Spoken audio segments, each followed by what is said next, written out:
అబనా సుబనా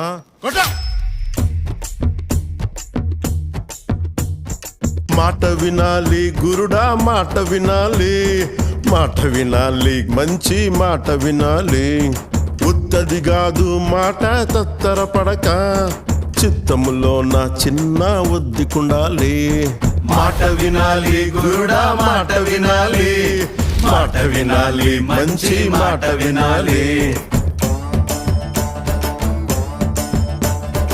ఈతమాను ఇల్లు కాదు, తాటిమాను తావు కాదు. ఈతమాను ఇల్లు కాదు, తాటిమాను తావు కాదు. తగిలినోడు మొగుడు కాదు, తగరము బంగారు కాదు. అందుకే మాట వినాలి గురుడా, మాట వినాలి, మాట వినాలి, మంచి మాట వినాలి.